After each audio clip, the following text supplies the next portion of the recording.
What's going on, everybody? Welcome into the Blazers Uprise post-game show. The Blazers tonight out-tank the Oklahoma City Thunder, losing by 17, 98 to 81. At one point in this game, the Blazers led by 20. They lost by 17 to an OKC team without Shai Gilgeous-Alexander. This, to me, is officially the start of tank season. And we'll talk about that as we get into the Blazers Uprise postgame show. Thank you for joining us tonight. This was just an ugly basketball game. It looked like two tanking teams. That's exactly what it looked like. Eric, what's going on, man? How do you feel about this game? Are you like, okay, cool, this we're going to start taking, like this team looked terrible? Is this something where you're frustrated with the loss or maybe the way we played? What are kind of the emotions? Because me personally, I'm just like, screw it at this point with how bad this game was. It was like the first time I feel like we looked like a tanking team this season. Yeah.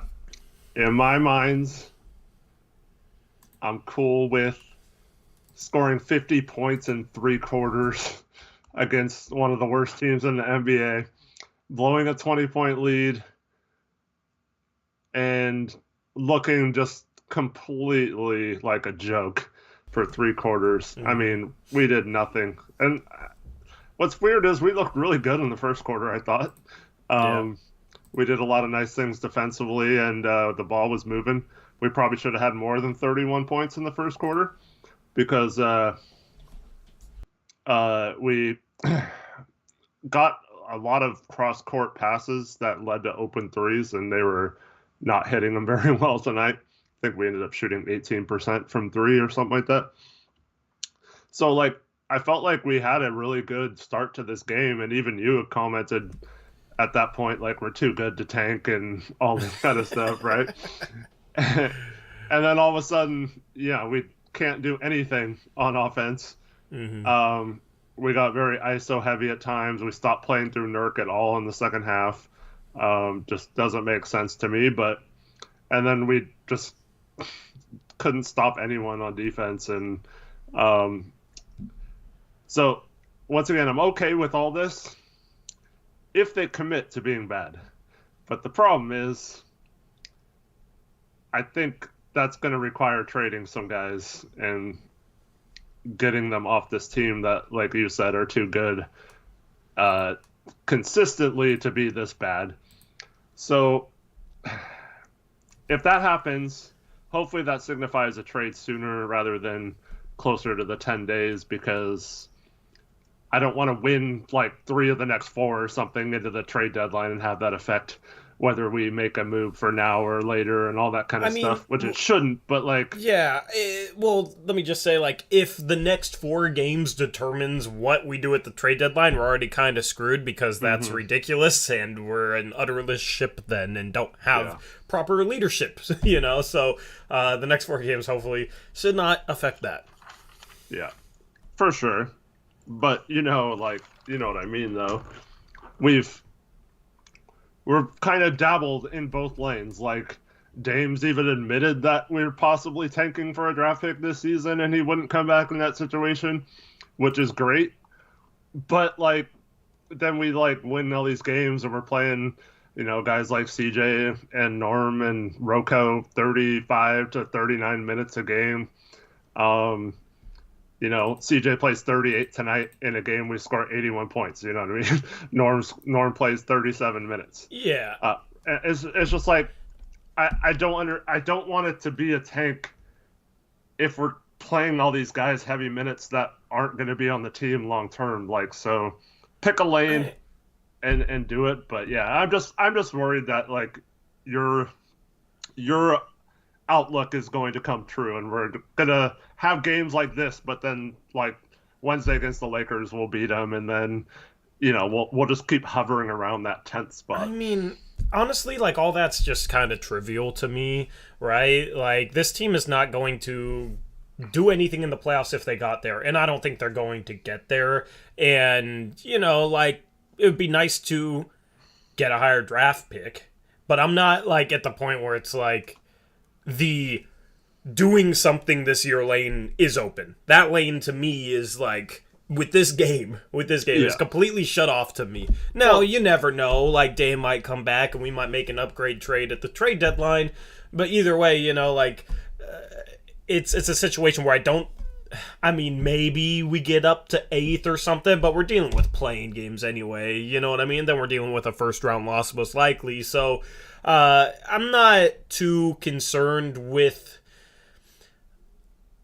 picking a lane. I think we've laid out what trades we want this team to make, and we're kind of on the same thought process where we need to accumulate assets, maybe make the team worse for the rest of the season to get a higher draft pick, and then in the offseason you have a lot of assets to make something happen. 1 step back, 2 steps forward. We've discussed that a lot, but this game, I don't know. I'm not worried about them choosing the tanking lane or choosing whatever. I think they know what they're going to try and do at the deadline regardless of this game.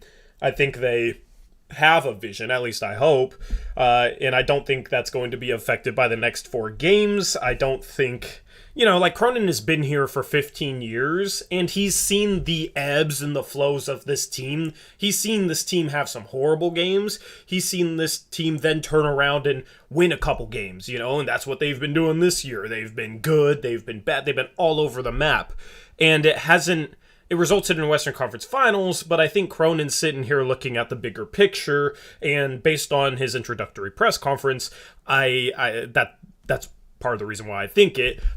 He talked about how he needs to raise the ceiling of this team, and obviously the ceiling is not high enough, and the floor is extremely low. If you have a game like this, 81 points against the Oklahoma City Thunder, 50 points in the final 3 quarters, you were up 20 and then lose by 17 to a terrible team without their best player. I'm not too worried about, they need to pick a lane or whatnot, because I think it's a situation where they know what they're going to do. Let me clarify. I don't want to watch a tanking team giving these minutes to CJ McCollum, Norman Powell, and Robert Covington. I want them off the team or not playing very much, and yes, I know there's not a lot of options right now, and that's what I mean by this. I don't want to have games like this and have it be with our veteran players playing major minutes and we suck with them on the floor. Like, I would rather give 30 minutes to Greg Brown and let him run around the court not knowing what to do for 30 minutes, because then maybe by the end of the season he's somewhat catching on to things and understanding what Billups wants of him and stuff like that. So those are the kind of things that I want to see them pick a lane to do. And to me, until they do that, hopefully we are only 10 days away from that happening. But I don't want them to kind of have a chance to win all these games. It doesn't matter. To me, it doesn't matter the results once again. It's the way they're going about these games. It seems like they're trying everything they can do to win these games by playing their veterans. And I just want to develop guys and bring in some young guys that we can at least have fun watching out there. Because, if I'm an OKC fan, I'd be fine winning this game tonight, because it was fun watching all your, scrub young players play well and do some nice things on the court. But yeah, but it's a patience game. You know what I mean? And we're about 10 days away. No teams have made a trade before then until Portland gets to their final destination, which is the trade deadline, until they get to the point where they can swing a deal. It's just something that, it's like, you got to play CJ his minutes. You got to play Norm his minutes. You can't, I don't know why, but you just can't make it that obvious. Teams don't make it that obvious. Even when they're tanking, they'll do some weird things. But if we just all of a sudden sat CJ for rest and Norm for rest and sat them multiple games, the NBA would raise an eyebrow at that. So, with 4 or 5 games left, I hear what you're saying. I agree with that. It's just this game doesn't... I'm not frustrated with this game because those guys played that many minutes and we lost this game because it's something where I just think it's kind of inevitable and it's coming. It's just not here yet. Again, I'm talking about moving forward through the rest of the season. If we do not trade those guys, and I'm going to be patient and wait, I just don't want to watch this iteration of this team the rest of the year. So that's fine if they want to if they trade those guys and do that, or like you said, at some point, if you make just some sort of thing where you're not playing those guys as much or whatever.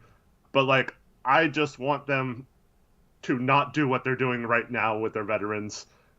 And if it's still going on like this 10 days from now, I am going to be livid.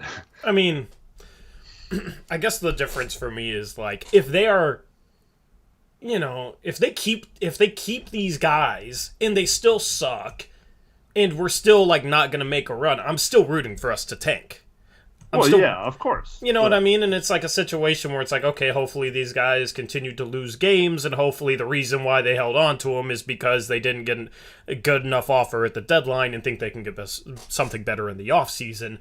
Obviously, picking a tanking lane, making the team worse now, making the team younger now, and then trying to take 2 steps forward with the assets we accumulate is the move to make. I don't know. I don't think you tank with veterans. I just don't think it works. And so I don't know. you don't try and tank, and you maybe play them a little bit less minutes, play the young guys a little bit more. Like that's kind of the most you can do with those guys. So yeah, it's a little bit like harder. It's a little bit weirder. And I want these guys traded too. Overall though, like I'm cool with the fact that we lost this game. I think it's obvious at this point that this team isn't going anywhere, and I don't think. Part of the hope, like if we were around 500, maybe we could pull off a trade that gives us a guy, that makes it so we have a high enough ceiling. But, I mean, at this point, I've given up all hope on this season. Regardless of who's on the team, it's the situation where I think losing games is probably going to be better for us in the long run because it could give us a potential top 3 pick and a potential future all-star or superstar in the draft. So... despite no matter who's on this team, I'm chilling. I'm cool with the losses. This game was, I don't know. Like, imagine this happens if we were 10 games above 500. How pissed we'd be right now, So I'm cool with it. I am completely cool with this result. Yeah, I guess I just don't like the way they played tonight. So I'm fine with the result, just not happy with the coaching, the players, and I just wasn't happy with any of it. And I just want to see them play the right way, even when they're starting to lose it. Like when you get down 10 points to the Thunder, don't then just all go ISO and try to win it yourself and stuff like that. Still play good team ball, pass the ball around, get guys good shots and stuff like that. And if you come back, fine. If you don't, you don't.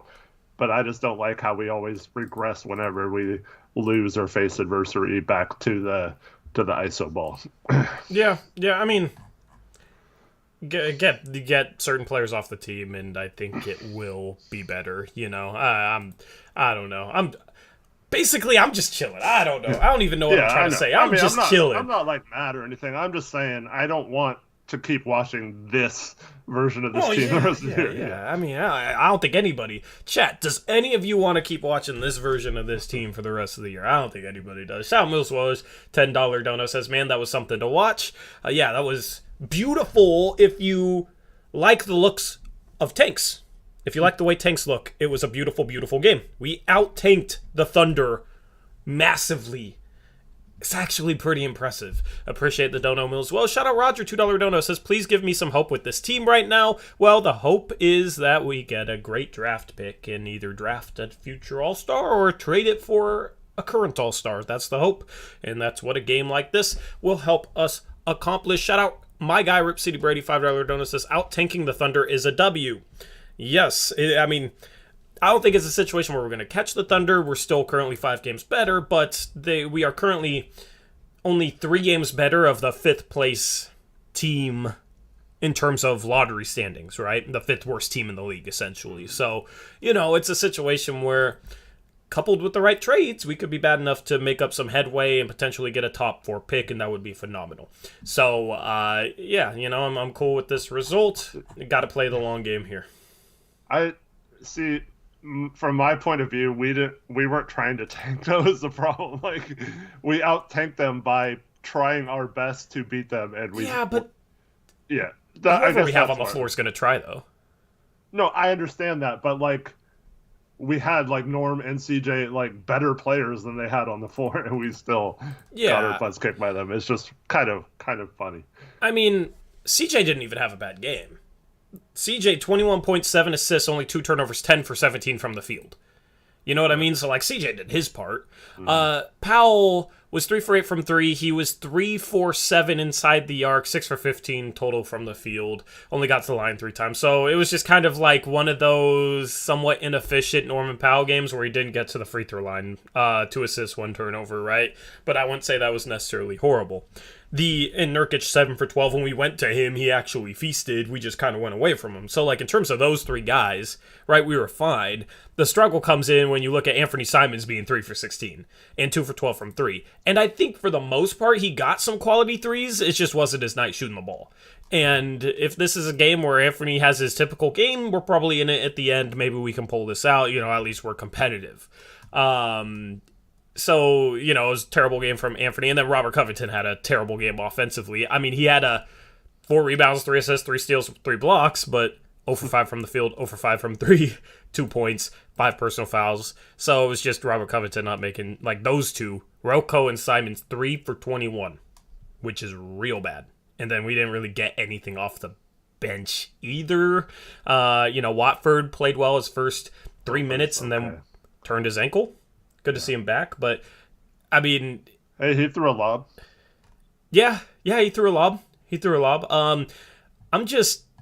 I was gonna pull up the team stats, but Krish has the Thunder with 110 points, so I'm waiting on him to fix that. So, you know, I caught the typo beforehand, and I messaged him, and he still hasn't messaged me back. So maybe I'll just throw it up on there. Screw it. Yeah, but I mean, you look at statistically, like defensively, I don't think it was a terrible game. They shoot 29% from 3 and 41% from the field. We just couldn't make a shot, and we didn't get to the free throw line at all. We only shot 8 free throws. Yeah. So it's kind of a lot for threes. Yeah, it is just a weird box score. 7 for 38 from 3 for the team is not gonna get it done. But I mean, Greg Brown played some first half minutes. You got Snell out there. He's not good. You got, Dennis Smith Jr., 3 turnovers, 1 assist, right? When he has more turnovers than assists, he's hurting the team. Chris said he fixed it. Okay, cool. Thank you, Chris. Appreciate it. So, yeah, I don't know. This was just a weird game, and it's a weird game to talk about, to be honest. What are your chat? Let me know what your thoughts are on if you're happy with this. There was another donation.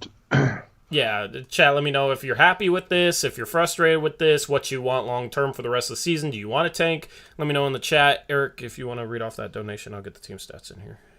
Yeah, it's from Chris Brandlin. He says the right way to tank is to acquire and play young, high upside players or get injured guys and picks and let our kids run. 100% agree. That's much more my style as well. But like, how many times this year have we had a bad game and then we're like, okay, yeah, tank season, it's on, and then we win, 3 out of 4 or something, and go on a 4-2 road trip and beat some decent teams on that trip. It's like, yeah. And I'm not worried about like overall trying to lose, especially if we make some trades that make the Pelicans and some of the teams below us better. That could help out a lot as well. But I just feel like they're still trying to win every game, and I know that you can't try to tank. But I just who is who is they in that scenario? The players, the players staff? are going to always try to win. The coaches are always going to try to win. Mm-hmm. So that's on Cronin then. That's on Cronin. Yeah, but I mean, we're just waiting, right? Like, I feel like we are waiting. Yeah, we're waiting. Yeah. This talking point, I'd be like, absolutely on February 11th. Yeah. And I know some of it's showcasing. It's just And I just feel like we had such a good rhythm with less players, right? Mm-hmm. And then we have players come back, and it's not CJ's fault. He's playing. I mean, in terms of like fitting into a team, since like he became a starter, I can't remember a stretch where he's tried to fit in more than he has the last, how many ever games it's been since he got back. And Norm, I mean, he's trying to fit in, at least offensively. Like I feel like he's trying. It's just, I don't know, something's not working with that mix, right? It's frustrating. It's like Ant has been pretty good since they came back, but it doesn't feel the same as when he was like completely in control of the offense and doing a tremendous job with it, And I feel like the longer we go without, I just hope we can get back to that, and like as soon as we make some moves, we can get like he can pick up where he left off with that. And I'm not saying it's one bad game, like it's hard to say like that had anything to do with it, and just missed some shots tonight. But like, yeah, there's a couple things to that though. Like I mean, if Anthony Simons wasn't playing great during that stretch where we were missing guys, I don't think we'd be talking about us having a rhythm. You know what I mean? It's like everything stemmed off him playing great, and defense is not like catching on to him at all. I mean, teams were running drop scheme, teams weren't pressuring him. And then you look at tonight, OKC starts off with Lou Dort on Simons instead of CJ McCollum. Yeah, and when we get guys like Dame back, how nice would that be if teams are having to choose between Ant and Dame? Yeah. So, I mean, like, things looked good, but I think it was multiple guys kind of playing a little bit over their heads. Like, the flow was better, the ball movement was better, but like, even since Norm and CJ have come back, like, it hasn't been as good or as consistent, but there's still been really good moments. So I feel like it's just a weird situation leading up to the trade deadline. You have Dame out, you don't have your leader, you have multiple guys who think they might be gone.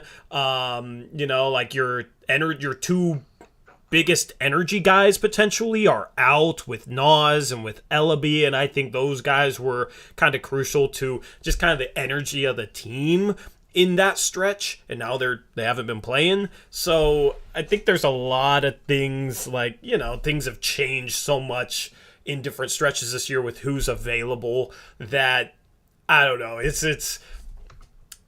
I'd be surprised if it wasn't clunky and if we didn't come out and have a clunky game kind of in this stretch. And this was the clunky, terrible game. And could be a good game next game. Overall, it's just, at this point, in a weird season, trade deadline, you said there was only 4 games between now and the trade deadline? I didn't say anything specifically. Oh, how many games are between now and the trade deadline? I will look it up. Cool. It's just a weird spot, man. And it's not something that I'm used to even talking about, like us being in this spot 10 days before the trade deadline. Normally it's just, who can we buy? Who can we go out and get? And we have 5 more games. 5 more games, yeah. So I don't know. 2 back-to-backs. Yeah, I mean, I don't know, man. It's just weird. Lakers, these Thunder again at home. The Bucks we'll probably blow on out the second night of a back-to-back. Then the Magic at home, and then the Lakers again on the second night of a back-to-back, and then it's trade deadline that next day. Yeah. I honestly feel like we win this game if Nas and Ellaby plays. Because this team just looked like dead energy-wise the second half. And it looked like it had no excitement. And we've had stretches like that this year, especially on the road. So they've kind of defeated those demons. But this, the last 3 quarters of this game looked like how we played on the road earlier this season. And I feel like we necessarily shouldn't be too surprised considering Nas and Ellaby are out. I feel like if Nas and Ellaby were in this game, they might have brought enough energy to kind of uplift the team in that regard. So I think I can't believe I'm saying we're missing CJ Ellaby right now, but I think we're kind of missing him, and then we're obviously missing Nas. Yeah, and that's why I want to make a move to get someone to replace those, at least Nas, for the rest of the season in terms of effort and young guy you can get excited about watching and bringing that effort. Yeah. Yeah. So, anyway, let's look at the team stats. It's not going to be pretty, Eric. 18% from three. You know, like, part of this game is just chalked up to guys missed some open shots.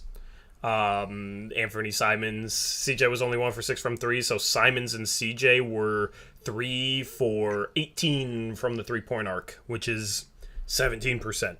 So when your two best shooters, your backcourt shoots like that, it's hard.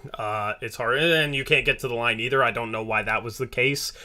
We kind of settled for some threes. Almost 50% of our shots were threes, despite us not hitting them. We only had... we had 42 points in the paint. A lot of those was Nurkic, but they did a good job defending without fouling for the most part, because I don't remember too many possessions where it's like, wow, we didn't get a foul call, and we only shot 8 free throws. Mm-hmm. Yeah. Just couldn't get to the line, I guess. Yeah, but then look at them, 16 for 17. They shoot 94% from the free throw line. So that's a big difference there.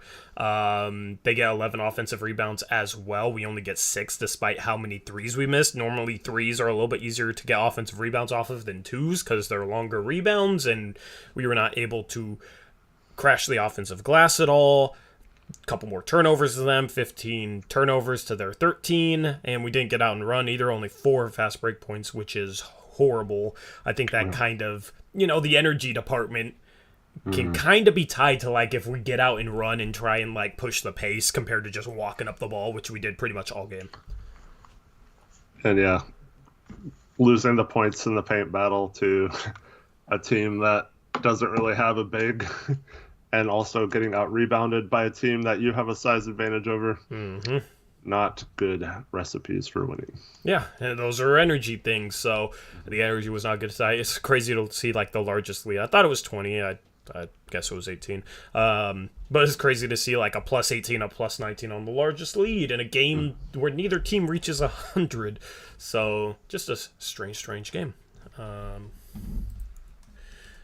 We'll hop into player cards in a second once I get those ready. I do have breakdowns in there too. Oh yeah, let's hop into your breakdowns and then I can get those ready.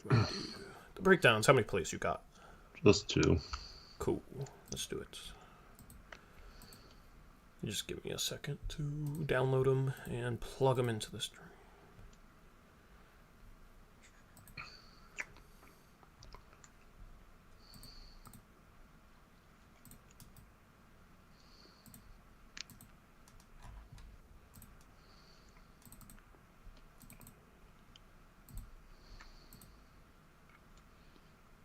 All right. Play number 1, what you got? All right. Just thought I'd illustrate some defensive lapses from tonight.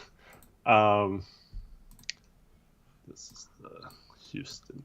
Yeah, I mean, it was just a lot of dead air, so I just wanted to try and segue it as fast as possible. So we have this possession here. Watch Norm and Simons here at the bottom of your screen. So Simons is going to take the cutter. Norm should go with the guy coming up top, who's Trey Mann there. And as you go to the next slide, Norm gets completely turned around, starts going. Sorry, I was clicking the wrong button. I was accidentally muting you and unmuting you. All right, go ahead. Okay, so you can see Norm is completely turned around, has no idea where his guy is. It's just bad communication here between Ant and Norm. And then in the third slide, Norm's going to have to turn around. He turns the wrong way, come all the way around this favor screen. And by this time, it's already too late. And last slide, Man gets an open 3 because we just have a brain fart off ball and lose track of your man, and then don't recover well. And it's an open 3, and that's just the kind of stuff that happened all game. And yeah, just little stuff. Everyone else played this defensive possession really well, and all it takes is one person just stuck out in La La Land, not paying attention, and all of a sudden you're giving up an open 3. Yep, and I mean, it's fine for them to switch this. It just seems like Norm recognized this extremely late. Yeah, I mean, like here here Ant switches off. And Norm doesn't recognize that. So you got to communicate. Maybe part of this is on Simon, so he has to call switch. Yeah, that's why I said that, they need to communicate better. But, this is the problem. When you play three guards, you have to basically switch everything like that, right? Between them. Like, that's all you do with those three is switch. If it's Nurk or Roko's man, you fight through, right? Yep. So, in this situation, Norm's on the top side. He wouldn't ever go with that guy. It would be the low guy that goes with him, right? So right here, this is Simon's responsibility to go with Wiggins there, and Norm's going to take the guy who pops out. But instead, Norm goes completely out of position to the middle of the key. I don't know why, but this is where he went wrong. Like, he shouldn't be going that way right now. He should be right up with man, denying this pass or trying to get through that screen already, let alone 3 seconds later. Yeah, either switch or don't have one guy switch and the one guy not switch. That's not good. So what you got for play number 2? Play number 2, got to pick on Macklemore tonight. All right, let's do it. So this is actually 2 different plays, same thing. So Kendrick Williams is going to get the ball up top. Macklemore is in the far corner guarding Baisley. As we go to the next slide, we have Baisley's going to kind of act like he's going to float up top. Macklemore is expecting a pin down screen or something in the corner. And Macklemore is going to get out of position. And you can see in the next slide, Bazemore is going to backdoor cut. And Macklemore is way out of position, didn't recognize it until too late. Kendrick Williams with the great pass and easy dunk for Baisley. So, okay, great, right? You gave up a dunk. It happens. You get backdoored. You're gonna do that from time to time throughout the season. It's gonna look like you were a really bad defender. Fine, right? 2 plays later, let's go to the next slide. Opposite. So. Oh, I already see it. Oh no. Baisley has the ball right up top. Same setup. Brown's in the corner, same corner he was at CJ and I think that's Dennis Smith or maybe Snell is in the same spot. So Kendrick Williams is gonna same play. Macklemore's got to recognize it's the same play. He's got to know that it's about to happen again. Yep. He also has to be in an athletic stance, which he's absolutely not. He's standing upright. And he should be more between his man and the ball instead of right all the way up on him. Because if he's overplaying him over the top here, he's not only going to get backdoored on this situation, but if he does go through those screens, he's going to basically get picked off by one of the 2 screens anyway. So he's not going to get through. So as we go to the next slide, Kendrick goes backdoor. This time Baisley throws it to Macklemore. Look how far Macklemore is out of position here. Yep. Dennis Smith Jr. is already pointing at him. Yep. And so they just throw it to him. And Greg Brown is a little closer, so he tries to come over on this one, but unfortunately, Macklemore needs to be the guy in the post here, and it's a little crazy because we didn't have a center because this is right after Watford went down, but still, you can't get beat like that 2 plays in a row. Basically, I think it was 2 out of 3 possessions or something like that. It's just very, very low defensive presence there, and it cost us 2 easy baskets. And this is when we started to lose our lead and start playing like crap. Yep. This was really back-to-back possessions. It was 2 out of 3, I think. 2 out of 3. I mean, still, yeah. You can't make that mistake twice. The other one was more of a fast break though. So this was the second half court set in a row. Yep. I mean, honestly, he's so for the stagger. Just going back to the first part of this, first play, the way you go through stagger screens is you go under the first screen and over the second screen. That's how you get through staggered screens most effectively. So, like, even though he gets backdoor, he's also not going through this because he's trying to go over both of them, which is just going to end up with you trailing him after the first screen, and then you're going to get picked off with the second screen. The dude's going to be wide open. That's why you go under, so that you can kind of get attached to him, right? And if Macklemore was more in the paint, like ready to go under the first screen, he probably doesn't get back cut either, because he'll be able to recognize that and kind of meet Baisley at the rim, deflect the pass, whatever. So it's don't get back cut, but also it's like, do these players not know the way that they're supposed to run through a staggered screen? Well, I mean, I don't get it. Going back to what I said on the first play, right? Mm-hmm. We're playing 3 guards, right? Mm-hmm. What does it matter if Dennis Smith Jr. is guarding Baisley or whoever he's guarding there? I think that might be Muscala or something, or Lou Dort, or like, what does it matter? These 3 guards, Dennis Smith, CJ, or Macklemore. Does it really matter who guards who in this situation? So we shouldn't even be trying to fight through those screens. Those should be automatic switches. So if he comes off the double screen, Dennis Smith picks him up, CJ moves over to his guy, and Macklemore stays on the low guy. That's just simple basketball when you have 3 guard lineups. And it's something that people will say, like, see, you can't play 3 guards. It gets blown up defensively. But, like, if you run it the right way, they shouldn't be able to get an open shot here. They might be able to get a shot over someone, but not an open shot, because we should be switching every single pick with those 3 when they're in the game together. Yeah. I mean, yeah. So Macklemore shouldn't even be up. He should have been a foot in the paint on every single one of these slides. He should have been in the paint and never moved, basically, other to not get a 3-second call. Yep. It's just really bad defense there. So, hopefully we get guys that are smarter defensively. That was kind of the knock on Macklemore coming in. He shot the ball great, but still, like, defensively, he just doesn't get it done, unfortunately. That's why he's just a minimum signing. That's why he wasn't in the rotation to start the season. So that's Brant's breakdown. Let's hop into player cards in a second. Let me see if they're done. Let me see if Chris has them cooked up all the way.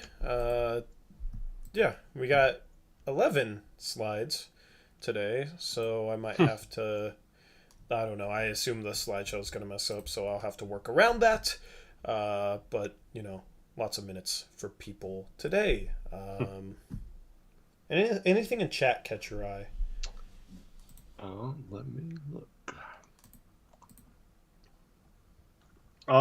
Visual is saying what happens if we don't make any trades. Well, I mean, then we don't make any trades. Then we're really dumb. Yeah. Then Cronin doesn't keep his job. I mean, honestly though, if he made no trades, he still might keep his job. I don't know what the plan is. Which would just I feel like people are ready to hate on Cronin.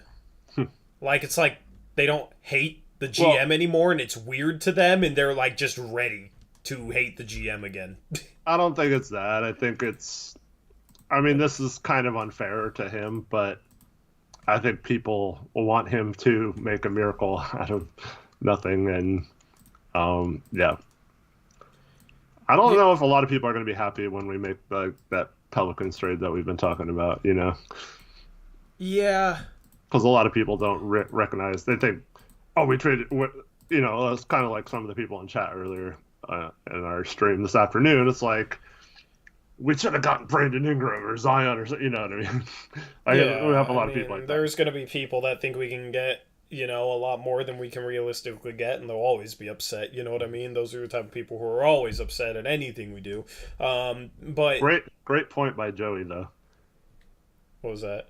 We have to make a trade because Cronin will be fired on the spot if we do not make a move, and we're still over the luxury tax line with this team being probably 10 games under 500 at that point. Yeah. If we're a luxury tax paying team, and we miss out on that huge payment that's going to happen from teams like the Warriors and Nets being so far over the tax, that would not be a good look for him. Yeah, that's a good point. Can guarantee a trade then. No doubt about that. And we'll pull something off. But I mean, and I'll talk about it when we get to Antslide, but I feel like people, like, once, the stuff that they've complained about with this team, once those things are gone, they're almost, ready to complain about the next thing. You know what I mean? I don't know. I wouldn't say that's the majority of people, but there are some people out that's just kind of the way they go about enjoying their favorite team, which is kind of, I don't know. I don't really understand it, but, they can think whatever they want to think. But we'll talk about some of the things I've seen about Ant in this chat and on Twitter once we get to his player card. But first off, we got to start with CJ. Statistically solid game for him. What'd you think of his game today? Yeah, I thought he played about as good as you could in the first quarter, and then, like everyone else, didn't play very great after that. Yep. I mean, at least he made some shots, though. At least he made some shots from 2. He was 9 for 11 from 2, Eric. I think Still can't get to the free throw line. I think he was like 7 for 7 at one point, though. Yeah, he started off like 6 for 7. He started off this game shooting the ball really well. He's played really well. I mean, 7 assists, for a guy who never passes the ball, 7 assists is pretty dang good. He's been very solid since returning from injury. He's looking like, the borderline all-star that we know him to be. Very, very uncharacteristic at the end of the third quarter. Lost the ball. Dort stole it and went down and scored. I think that put us down 4 instead of possibly being tied or with the lead going into the fourth quarter. I mean, but Dort's that type of defender, man. Yeah. If that's I don't know, who's a really bad small guard defender? I don't know. If that's Garrison Matthews doing that, then it's a problem. Lou Dort, you kind of understand that Lou Dort's like that defensively. That's what happened with Simon struggling. They put Dort back on CJ after the first quarter and kind of showed. Yeah, Simon's had a lot of shots go like in and out. It's not like he's missing by much. So that's the thing, and that's what that's the point I made a lot at the start of the season. When you have really good shooters, they're gonna have nights where like they're barely off, right? And it's just kind of variation where they don't shoot well, and it's not like anything they can control. It's just like shoot a couple threes and in and out, barely short, and then have to shoot a tough one, and they'll miss that, and then it's like you're looking at like 0 for 3, like dang, they can't make a shot, but it's just part of the game. For scorers, that's just kind of how it goes. I mean, look at Steph Curry the past month, Eric. He's been struggling mightily, so it happens to the best of them. It even happens to the best shooter ever. So let's move on. Greg Brown wasn't supposed to be second, or Snell. Nor can't dunk Powell. The slides get messed up when there's a bunch of them, unfortunately. But nor can't dunk Powell. I don't get the reference, but. Oh, he missed the dunk in this game and a lay-in. Yeah, I missed that. I missed where he missed a dunk, and I missed where he missed a lay-in. And I watched the entire game. So he had 2 beautiful cuts with perfect passes. One, he threw a dunk off the back rim, and they got the rebound. And then the other one, he curled off a Nurkic screen, wide open down the paint, got the ball, laid it up too strong, and it fell off the front rim into the Thunder's hands. Yep. Yeah, I mean, we probably should have been 8 for 15. Which, I mean, we would have been looking at him like it was a fine game statistically. Yeah. And we still would have lost by, 13. Yeah. I think, he got some good looks from 3. We slung the ball really good, especially in that first quarter. He was okay shooting from 3, I guess, but like everyone, I thought he played worse as the game went on. Yep. Agreed. Let's move on to Yusuf. 31 minutes, 14 points, 9 rebounds. He had his way with Derek Favors, and we kind of stopped going to him. I didn't understand that at all. 3 personal fouls, only 2 turnovers. I don't know. Like, Nurkic played a fine game, I thought. It's tough when your team starts using you when you're kind of dominating, which Nurkic had a stretch where he was having a really good first half. There was a stretch, I think he had like 3 buckets in the course of a few possessions on Favors, and we just didn't utilize him at all in the second half. Mm-hmm. So yeah, he's probably frustrated after this one. Yeah, Yeah, or he's like excited. CJ and Norm are gonna get traded or something like that. I don't know. I don't know what Nurkic is feeling, man. I always wonder what like Nurkic feels about certain guys on the team. Like if there's guys on the team where he's gets frustrated with them, because we know he gets frustrated from time to time when he isn't playing a big role. And I wonder if he like looks at guys, like, oh, you're freezing me out. You're not giving me the ball enough. I wonder if he kind of looks at a couple guys like that. Well, I mean, we saw him and Ant develop some nice chemistry, both in terms of the pick and roll and from like just Ant passing the ball into the post. Mm-hmm. And I mean, it's been probably 30 games now that it seems like almost every one of those games we run a play for a Nurk post up the first play of the game. And then tonight we went back to it several times, and Favors couldn't do anything on him. They started having to send a double team, and that's what you want. You play inside out. You wait for the double team to come, or if it doesn't come, you go 1-on-1 and score. If the double team does come, someone has to be open. So you find the open guy, you swing the ball around, Nurk had some really good cross-court passes out of the post. And we just didn't knock them down tonight. But, I mean, that's the easiest thing to do as a basketball team is to play through the post. Either let him score if he's scoring, great. If not, if he starts commanding a double, that's easy pickings. It's the same thing with when Dame gets double teamed at half court. We should be able to attack that and get an open shot every time that happens. And it's just a perplexing mystery why it continues to be more difficult than it seemingly should be. Yep. Agreed. Well said. Ant washed it 22 Simons. Tough shooting night for Simons. I don't know why he didn't get the bricks badge, Krish, because he was a brick tonight. 2 assists, 2 turnovers, 8 points, 5 rebounds. Just his worst game of the month. Mm-hmm. And he's had a great month of January. I think he's averaging like 23 and almost 7 assists for the month of January. So a phenomenal month, best month of his career. Just capped it off with a tough game. And it seemed like some people were just waiting for him to have a bad game to kind of come out of the woodworks and say he has tunnel vision and he's selfish and he, can't play make and all sorts of crap that just he's proven not to be true over the past month. Mm-hmm. And I thought he made, I think it was 3 of Rocco's threes where Ant made the extra pass to him. Mm-hmm. Probably could have shot, and Rocco got an even opener shot. I know opener's not opener. Can opener. A more open shot and missed it, so he probably should have had a lot more assists. But this is what I was talking about with the other players coming back, because a lot of his assists were getting into the lane from the pick and roll with Nurkic, and him giving Nurk a nice pass up high and near the basket instead of like near the free throw line like Nurk normally gets the ball in the rolls. And that little timing of it was working out really well. Last few games haven't really seen that as much, where Ant gets down towards the baseline on a drive and then kicks it back to Nurk rolling down the middle right near the basket.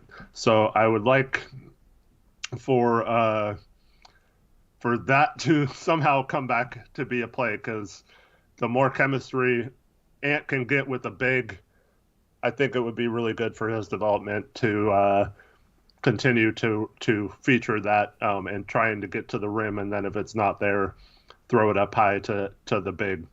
Where I just feel like we haven't really done that enough lately, and that's kind of why his assist numbers weren't great tonight as well. Yeah. I want to see him and Dame, if they're both able to like maintain that high level of chemistry with Nurkic, and how that could function with like those 3 in the starting lineup. Mm-hmm. Because I think Ant has better chemistry with Nurkic than Norm, obviously, or CJ even. Not to say CJ has bad chemistry with him. I just think Ant and Nurk played a little bit better off each other, and then obviously Nurkic and Dame have great chemistry as well. So it'll be interesting to see, if we retain Nurk and go forward with a Dame Simon starting backcourt next year, just how that functions on the court. But yeah, I mean, he was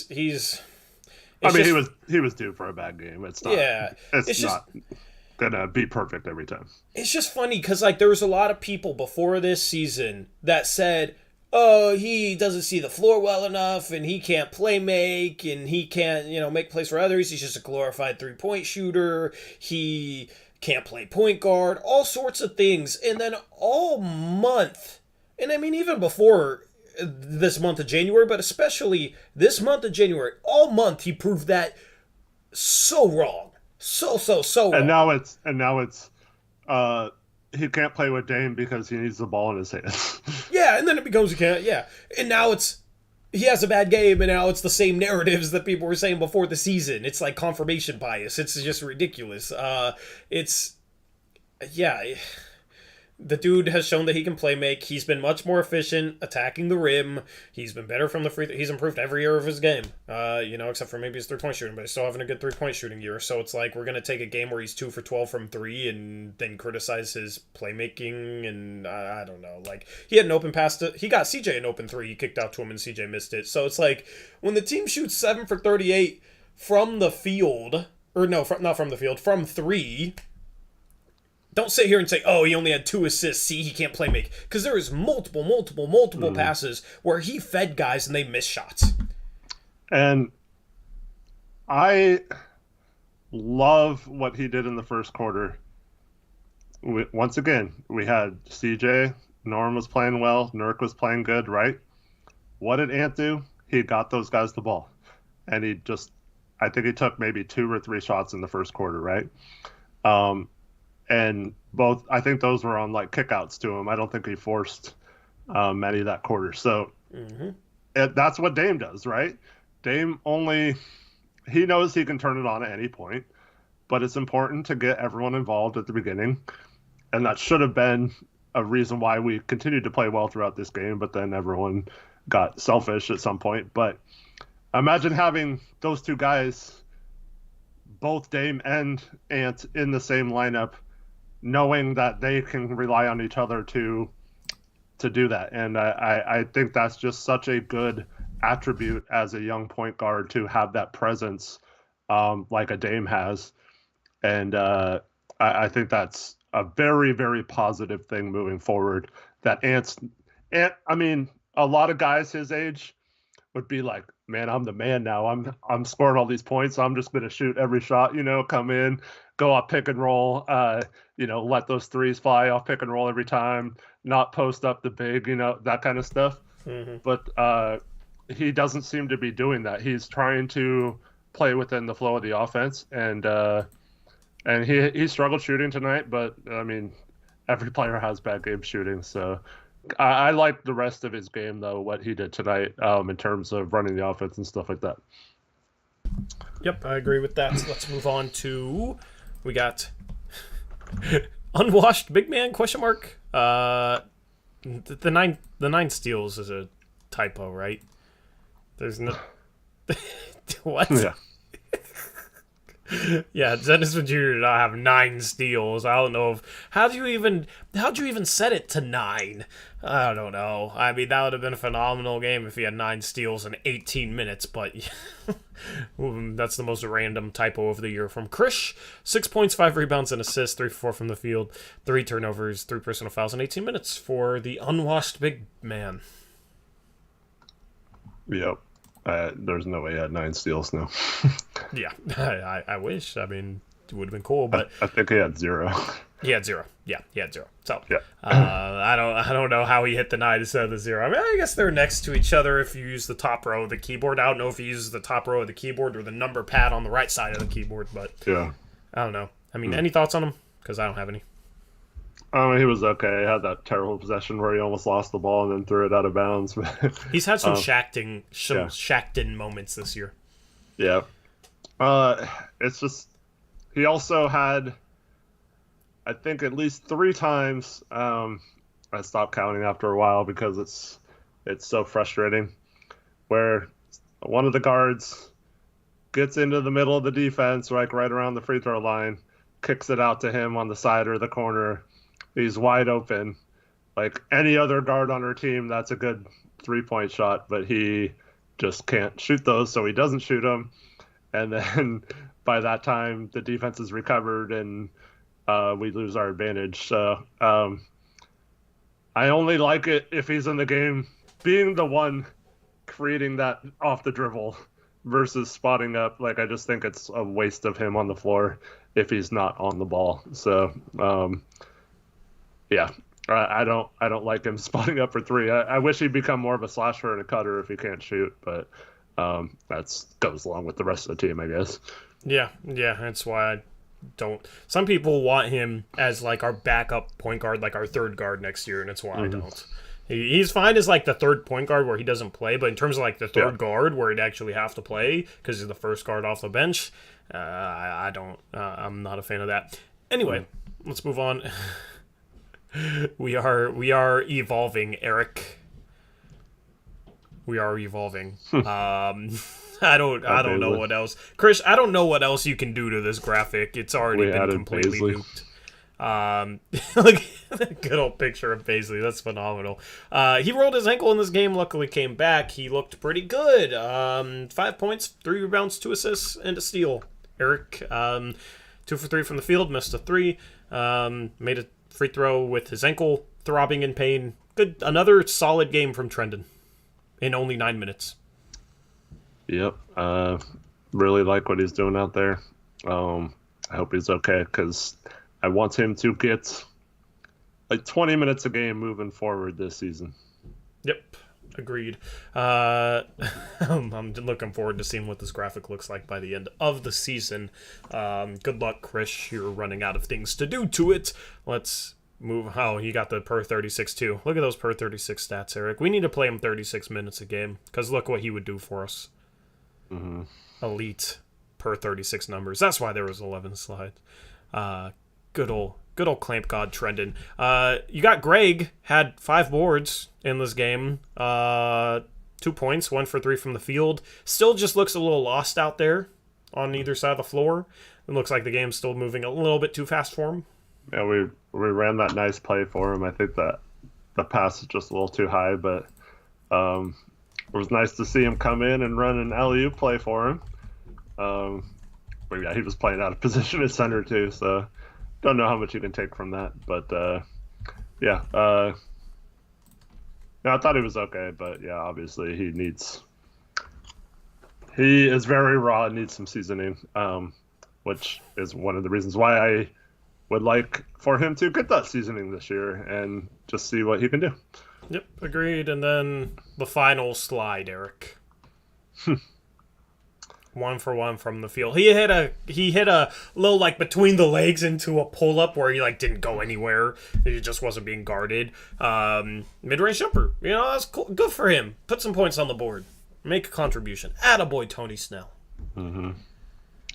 Mid-range god. Anyway, that's the player cards. Twitter space. Hey, a very important bucket got us over 80 points. Oh, yeah. Would have been pretty embarrassing if we scored 79, right? Mm-hmm. We save face, I guess. Yeah, a little bit.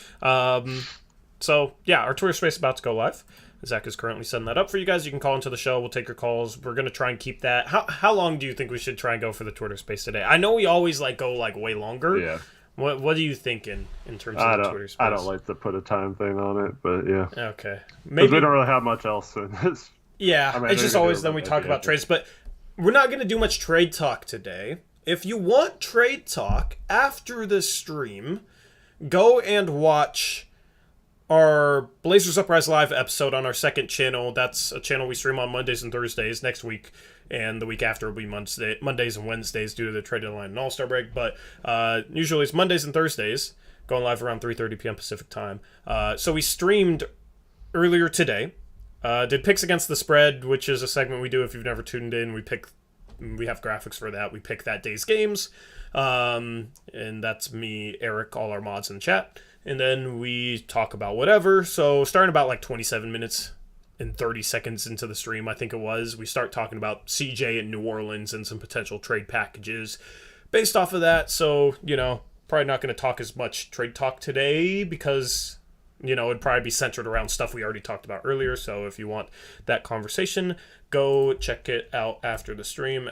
That second channel link is in the description. I'm going to post the Twitter Space link in chat. You can call in to the show. Eric, I'm going to mute on Skype. And I'm going to hop into this Twitter Space and we'll get things rolling.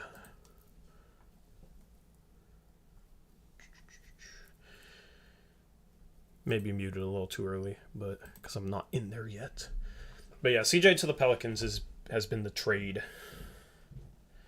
Kind of the go-to move.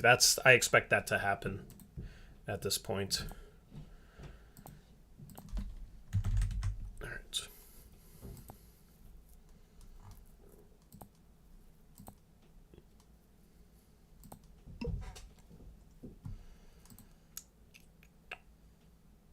Trendon and Greg give you championship vibes visual. That's interesting. All right. Trendon. Yep. All right, so our Twitter space is now live. Feel free to jump in this thing and request to talk. Trendon Floatford. Trendon Floatford. What is that? Got them floaters. What is that clicking noise? Is All I hear is someone walking on your end. Do you hear that clicking at all? Mm-mm. Try muting.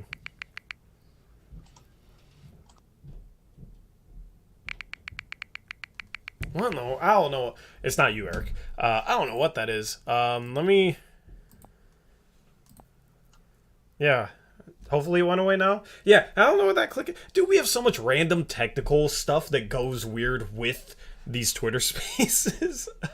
I think it's gone now. I don't know what that was, but that was such a random clicking noise. That was interesting. Anyway, yeah, I posted the Twitter space link in chat, so click on that. You have to be on mobile to call in. Hop into the space, request to talk. We'll take your questions or take your opinions. And we'll just have a discussion, just like we normally do.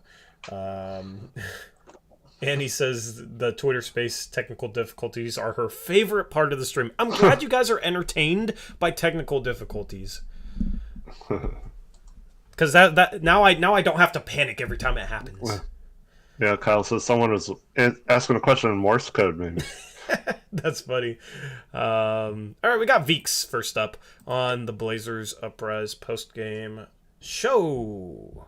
What's going on, Veeks? You're being added as a speaker. I know there's some lag there. What's going on, man? What's up? Hey, Veeks. I wasn't gonna ask anything, but because you said you don't want to talk about trade talk, but just like following up something you said earlier. You can talk about it. We're just kidding. Yeah, we can. Just following up. Why do you think that a Pelicans trade is like more likely to include 3 teams than 2? Because they have a $17 million traded player exception, and we can get value out of that. That's kind of what we talked about earlier today on Blazers Uprise Live. It's kind of a complicated situation, but say we want to... I mean, the best way to illustrate why it would be a 3-team trade is just think about Rocco to the Bulls, right? So we can get our first round pick back. We can't take Derrick Jones Jr. back. The Pelicans can just absorb his salary with a $17 million TPE they have. They don't have to match it. And then that would create a traded player exception for us. And traded player exceptions, for anybody who doesn't know, cancels out salary it cancels out salary. Essentially, it makes it so that you don't have to match salary in a trade. So the reasoning is complicated. We tried to illustrate it earlier today on Blazers Uprise Live. That's why I recommend people go watch that. But yeah, go ahead, Eric. So it's basically like a coupon for us to use at a later time. So if we use that to our advantage, and we could create possibly, I mean, there's ways to create a $30 million one, but more realistically, about a $20 million trade exception. And that means that for any time between now and a year from now, which would basically be next trade deadline, we'd have a $20 million contract that we could absorb in a trade without having to trade out a Norman Powell or a Larry Nance or whoever to make the salaries work coming back from that other team. So it's just an incentive for us to possibly get a good player. That would be a great avenue, especially if we traded players like CJ and Norm and Rocco for as many picks as possible, to then use those picks to go out and get a guy we really want in a trade that maybe wouldn't be interested in a CJ right now or something like that. It's like, say we get the 10th pick or something in the draft, then we'd have basically $20 million to absorb a contract and the number 10 pick. So, like, if a team like Detroit or something, like, I'm not saying I want to do this, but let's say they still have Jeremy Grant after the trade deadline, and they're rebuilding, and they're all of a sudden like, okay, we didn't get what we wanted for Jeremy Grant, but the Portland's offering the number 10 pick for him now, and no salary back. Like, we can make trades like that this summer, and that's one of the huge reasons why the Pelicans make the most sense. Yep. Anything else you got, Veeks? Do all those deals include Robert Covington? Just like, it could include Norm going to a third team, and then whatever matching salary that team gets up, hopefully, would fit into the TPE the Pelicans have. Because that's essentially a situation. If you trade like Norman Powell to a third team, that team would have to give up salary to match, but Portland doesn't necessarily have to take it back if they just fit it into the TPE that to the trade player exception that the Pelicans have. So it saves them money, creates a trade player exception that way. So it doesn't even have to necessarily be Robert Covington, and Norman Powell fits into the Pelicans trade player exception as well. So if they want both CJ and Norm, then maybe you can, do some things around that. We discussed that in our episode of Blazers Uprise Live earlier today as well. Like, what if they want both Norman Powell and CJ McCollum? There's just a lot of different avenues in that potential deal. Also, if we're talking just Norm traded to them, they could absorb Norm, and we could trade him like Norm for Trey Murphy in a first or something. And so if it's not CJ to them, that would create, like a $12 million trade exception just between the two teams, because they'd be absorbing Norm's contract. But it just wouldn't be as big. And then also, we'd have to decide if we want to do that, or if we have another trade for CJ for another team that we like more, maybe. But yeah, so it pretty much has to be a third team if we're talking about CJ. I mean, it does create a small trade exception if we only bring back like $25 million, so it would create like a $5 million trade exception. But obviously, you can't get as many players using a $5 million trade exception as you can. And the problem is you can't combine those with any other salary, so you're stuck with whatever the max value of that trade exception being. So if we created a $20 million exception, you're talking about the Jeremy Grant, Miles Turner, Domantas Sabonis, OG Anunoby, maybe those kind of guys. Whereas if you only create like a $5 or a $10 million or even a $12 million one, you can't get any of those guys. So that's why we're all in favor of being as creative as possible. Yep. Is that all? Yeah, that makes more sense. I appreciate it. Thanks, guys. Yep. Cool. Have a good one. Yeah, explaining traded player exceptions in depth in a way that like people, if they don't know what they are, can understand is an art. It's so difficult to like explain the nuances of some of these things. Yeah. But it's basically like, if we send out $20 million and only bring in $10 million, you get like a coupon for $10 million to use at a later date. But you can't use more than the coupon. So like the coupon is, you can only spend this much money, right? So so that's just the basic premise of it. It's basically like you're the TP acts as a player you would have gotten in the trade to make money, but somehow the other team doesn't have to give out as much money. So that's how it works. It's just you have to be a lot of these GMs, man. They're so creative. Like the Memphis to New Orleans trade that they got the TPE, like they used cap space from Memphis to absorb it and kind of leverage them wanting a higher draft pick. And OKC's done this a lot to create trade exceptions to use to their advantage as well. But yeah, it's a nice tool to have. A lot of teams just let them expire without using them. But if Cronin is going to do his job right, I think that's the best way to get the max value for these guys. Yeah, it just becomes difficult to explain when it's a situation like, say, you're trading out a $25 million player and a $10 million player totaling $35 million for a player making $30 million, right? So, some people might think, oh, you're trading out $35 million and you're getting back $30 million. That means you get a $5 million trade player exception. But if you're trading out a $25 million player and a $10 million player, the $25 million player matches the $30 million player. So that's accounted for. And then, the $10 million player is being traded out for nothing. So you'd actually get a $10 million traded player exception. That's where it becomes super confusing and hard to explain. But yeah, that's the most difficult, nuanced part of trades is creating those sort of exceptions. And some teams will go to great lengths to create them and then not even use them. Boston did that with one, I think it was the Hayward TPE. So, it's just a good asset to have in the toolbox, though. And Portland needs as many assets as possible and as many avenues and ways to be flexible as possible in order to get deals done. Because it's not a situation where they have the assets to waste. They have to make the most value out of everything. This freaking guy, Neil Olshey, right? We had that. So Joey asked what our biggest TP ever was and what did we do with it. Mm-hmm. We got I believe it was about $13 million trade exception from the Nets in the Crab for Andrew Nicholson trade. And all year, the whole season, he was like, oh, it's such an asset. We have this trade exception. We're going to do this and this with it. And all that stuff, and that guy let it expire, and then was like, it wasn't that big of a deal afterwards. That was outside of the draft or the trade deadline where we didn't trade Whiteside. It's probably the most mad I've ever been at him in terms of basketball moves and stuff. Agreed. So anybody that wants to talk in our space, request to talk. If we don't get anybody else, we'll just send the space in a couple minutes.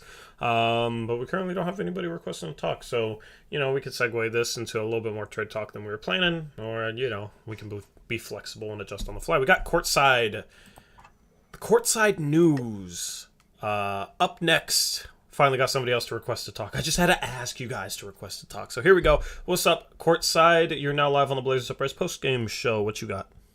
Hey, Courtside. Hey, what's up, guys? I'm actually wondering, who do you guys think is the best fit as the two guard off the bench, with Damon Ant starting and alternating point guard duties? Who would be the best fit at the two off the bench? I know Eric earlier said Josh Hart, but I don't see him as a two guard anymore. I'm seeing him as more of a 3, even a 4. That's where he's been playing mostly. I've already said in chat, I like Austin Reeves. I don't want a high budget, more of a defensive player. So who would you guys say is the best fit for us? I still think Josh Hart. I like Austin Reeves. I was high on him in the draft as a sleeper. But I don't see why people don't think of Josh Hart as a 2, because he averages 4 assists per game. He can, he's not necessarily the best ball handler, but you look at the Wesley Matthews type of role, right? He wasn't the best ball handler. You look at Klay Thompson, he's a shooting guard. He's not necessarily the best ball handler. He's a little bit, definitely a little bit more dynamic off the dribble than Josh Hart is. But, you have a lot of guys in the league that play the 2-guard spot and aren't necessarily the best ball handlers. Look at Milwaukee. They've played DiVincenzo at the 2-guard. They've played Pat Connaughton at the 2-guard. So Josh Hart, I think, is fine at the 2-guard. Maybe you would want a secondary ball handler at the 3 or 4, maybe a forward that can handle the ball at an above average rate. But Josh Hart defensively guards well. He can guard 3 positions. he's 6'5", so like he's shooting guard size. I just don't really understand why people don't think of him as a 2-guard. He'd definitely be like kind of the perfect fit and the most realistic fit as a 3rd guard. Eric. Yeah, most realistic for sure. I just like having a solid defensive guy with those 2 guys, so you could play them together. And bonus points because Smart, like you said, courtside, he could play the 3 a little bit. So you're not Smart? as You mean Hart? Hart, yeah, Hart. So Hart, you can play the 3 a little bit and not be, oh, you have this miniature 3-guard lineup, right? So you're fine with him at the 3 if he's playing well, or you need a defensive stopper out there at the 3 spot. So I like him a little. He's a little more versatile, guarding multiple positions than any of the other guards we've had. And I feel like Dame and Ant can control the ball enough to where I think he's actually fine as a secondary like ball handler and stuff like that. And once again, we keep talking about like miniature backcourt, right? Like that's what everyone says. So we get a guard that's 6'5", but then we can't play him at guard. That doesn't make sense to me. So I think he is ideally the perfect fit as a 3rd guard. I wouldn't like him as a 2nd guard, but 3rd guard is fine. Unrealistically, I'd say the same things about a Marcus Smart. I think he would fit in as a good 3rd guard as well. And other than that, there's not a lot of options, but I think Chauncey needs a guard that's better than Dennis Smith, but that can come in and just be a guard that gets after other teams' guards. And I think Hart would come in and do that. Yep. And he's still got 2 years left after this season on a very reasonable contract, around $12 million. So pretty good value as well. Anyway, anything else you got courtside? Yeah, just a little follow-up question. Okay. What would be like? Let's say we give Ant a big contract, which is probably going to happen, and we trade CJ and Norm, right? So, what would be like the max you would give out for a third guard? Like not too much In terms of salary? Yeah, exactly. I mean, like if we had really good forwards that were really cheap, you can obviously give out more. Like if we had Herb Jones or something, he's making $2 million a year, so you'd have more money to spend on a 3rd guard. So it depends on that, but idealistically, you shouldn't need to go more than $15 million a year. What do you think, Eric? Yeah, I mean, I guess it kind of depends on what we do. Because like I talked about, Hart is fine. If we did trade for Smart and he was fine coming off the bench, I mean, his contract gets up into the $20 million range, and I guess that's okay as long as you have your forward situation taken care of.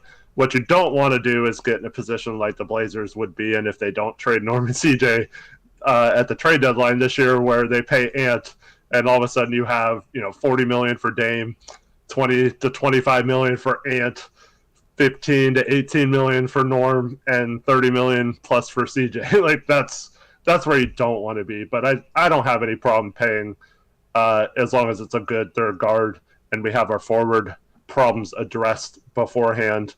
A guard up to how much ever it takes to be on the team, because once you get in that range where you have all your players, you got to retain them then. So I wouldn't be concerned that, it can't be more than this amount or whatever. I just think you have to worry about getting the right guy first of all, and making sure your other positions are also sound and the guys you want in there, and then you just pay them whatever it takes to maintain that. Yep. For sure. Thanks, guys. Yeah, you have a good one. Good to talk to you. Good to talk to you. Yep. All right, so next up, we will talk to JM. JM01, to be specific. Let's get you in here as a speaker. What's going on, JM? JM, are you the JM from chat from earlier?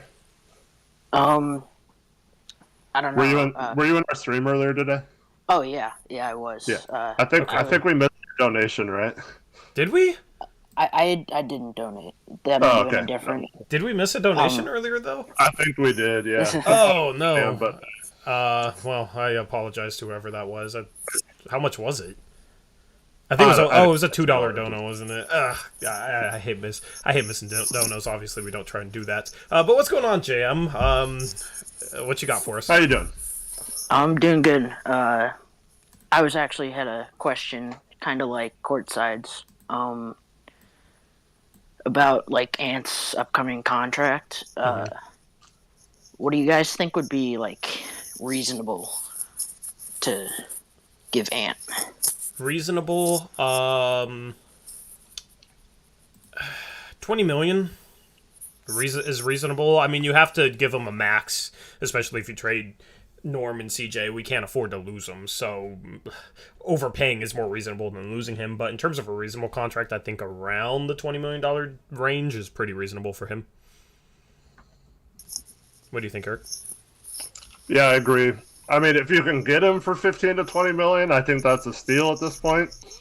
I think you have to be prepared to pay him as much as possible. Like Tori said, if you trade Norm and CJ, you can't just let him go if he signs a max contract somewhere. So I think you have to be comfortable doing that and signing him up to a max. And I think it would be worth it as long as we have him as our second guard and there's no other one blocking his playing time. Yep. Anything else you got? Another like contract type question. Okay. I've kind of liked the way, or I really like the way that Ant and Nurk have been playing together, and I would definitely be open to keeping Nurkic past this season, but I know he's due another contract, so I'm not sure what that would look like. Yeah, I mean, I don't think he'll get anything more than 15 million. I feel like it might be a situation where he wouldn't be able to get more than 10 million, so I think that's kind of the range there is 10 to 15 million for Nurkic, and I think that's pretty reasonable when you look at like what guys like Valanciunas make. You look at what Steven Adams is making, he's a bit overpaid, but centers in that mold are generally like $15 million players, so if we can get him for $10 to $15 million, I think that's a pretty reasonable contract for him. What do you think is a reasonable contract for Nurkic, Eric? Yeah, I think it's tricky because I think Nurk's going to be expecting more like 18 to 20 probably. And I don't think outside of us he's going to get offers greater than the mid-level exception. So we're talking, right around 10 million next summer. So I think he's going to ask us for like 18 to 20 million. And I think we're going to balk at that and maybe, like you said, offer him 15 or something as a compromise. He's going to go out and want to field other offers then, and I don't think he's going to get offers anywhere close to 15. So hopefully we're at a point where we can still give him that and have it moved on for his sake. But yeah, I could definitely see somewhere between 12 and 15 million, like where he's making this year, just a little more maybe. And it'd probably be maybe like a 2-year contract versus a 4-year contract like he did sign last time. I'm sure they'll try to keep the years down a little bit. Yep, agreed. That all you got, Jam? Yeah, that's all I got for now. Thanks. All right, appreciate Thank it. you, Jam. Have a good one. Yep. That's going to wrap up our Twitter space. Eric, I will unmute myself on Skype and wrap things up here. Thank you to everybody who ended up calling in. Appreciate your contributions to the stream. All right, so we'll go around the NBA in a second. We had like 8 games for picks against the spread today, so I'm interested to see if I gained a game on Jackson or not. And I guess we could take trade questions and chat for 5 to 10 minutes like we normally do in between the end of the space and the and around the NBA. So if you got anything for us, what do you think? Ishfluent, Eric, and Tori, do you think Dame should take a pay cut? I mean, his contract is locked in exactly what it is for the next 4 years. So it would only be after that. He shouldn't take a pay cut. I mean, he is what he's worth. And again, it's tied to the percentage of the salary cap. Tori and I have tried to show you guys ways to make it so that doesn't matter. We can get trade exceptions and things like that to add talent to this team. We can go young and get the right draft picks around him as well and add talent that way. You see a guy like Isaiah Jackson tonight. He had like 26 and 10 or something like that as a rookie on the Pacers. This draft, I mean, I could probably name 15 guys that could have helped us this year and in the future just by going the draft route last year. Mm-hmm. And so every year there's guys like that. Obviously, you have to be able to get the right one. But Dame's extension is tied to a certain percentage of the salary cap. So I'd say if he wants a max extension, you pay him. Because honestly, if he takes, let's say he took a 25% pay cut, right? Yeah. And we only pay him like $35 million instead of 50 or whatever in that extension, right? Mm-hmm. It doesn't mean we have $15 million to sign another player or we would use that money to do that. It still matters what we do around that. And it's so far in the future that it doesn't matter if you have the right pieces and you pay them. You can keep your own talent. You can keep your own players for the most part other than one-year guys. So it's on the GM to make sure we're not in a situation where we're screwed because of that contract. And he's got several years, like Tori said, to make sure that doesn't happen. So that is the GM's job. It is not Dame's job to really care about how much he's making in terms of the rest of the players or whatever, because in basketball, they cap how much you can make. Players almost always, until later in their career, go for an amount that is the max they can get at the time. So you pay him the money, you keep him happy. That's the most important thing, in my opinion. And you worry about that as a GM on fitting it around it. So I don't think Dame would, in an open market, he would make more than $50 million. So like, I know that sounds crazy, but like if he was a free agent and there was no maximum salary, like like LeBron would have been making like $200 million a year and stuff like that if there was no salary cap, you know, like a team might have paid him $1 billion at one point, you know. So like, this is a case where these players have to get what they have. There's a short lifespan in the NBA, and I mean, even with his contract, how many decisions can we sit here and make that were poor that led to our team not having the talent around him that we could have maybe made a different decision and had better players around him, even with this contract. And it's the same percentage that it's always been moving forward. So I don't get why, just because it goes up to a certain amount, the salary cap also goes up. So it's still the same percentage. So it's the same as it's always been with us. He's just a little older, and that doesn't matter to me. Now, after this contract, if he gets to like be 37, 38, and he's still demanding that kind of money, he either needs to be as good as Chris Paul has been into his late 30s, or he needs to maybe take a pay cut at that point. But at that point, we're talking about it being too late to build around him anyway, so we're probably looking at either him retiring as a Blazer and it not really mattering, or us having a good enough team around him to where he wants to stay no matter what. So I don't see what the issue is for paying him. If you think that kills us any chance of us getting better, like that would just be a failure of the GM, in my opinion. Yep. Somebody asked, good young wings other than Herb Jones or Trey Murphy that we should maybe go after, which is a really good question. Rui Hachimura is one of them for sure. And then if you mentioned Avdia on the same team, right? Yeah, Avdia as well. DeAndre Hunter, if he's available, for sure. He, has some question marks, but that's probably why he's available. It's health question marks, pretty much. Patrick Williams, if he was available at all, would be another guy. I'm looking down like last year's draft. Let me look at the 2018 draft. 2018 draft is guys that are on the last year of their rookie contract. But there's not a lot of good Like, there's not a lot of forwards in that regard. I'm looking at like the wings here. You got Luka, obviously, not Kevin Knox, terrible. Mikal Bridges, we're not getting him. Miles Bridges, we're not getting him. Michael Porter Jr. has already gotten his max, like, and he's injured. So Spencer Poole had an article on Blazers Uprise about, he mentioned someone I hadn't really thought of, not really young, I guess, but Dorian Finney-Smith is a free agent this summer. So maybe that's a guy you get either with the MLE or maybe as a throw-in to a trade because Dallas is worried about paying him this summer. That's the kind of guy I would look at. Also, like, look for teams that trade players that seem untradeable. So, like, if the Pistons traded a Sadiq Bey for, let's say, Ben Simmons or something, they're stupid and gave up all their assets for Ben Simmons.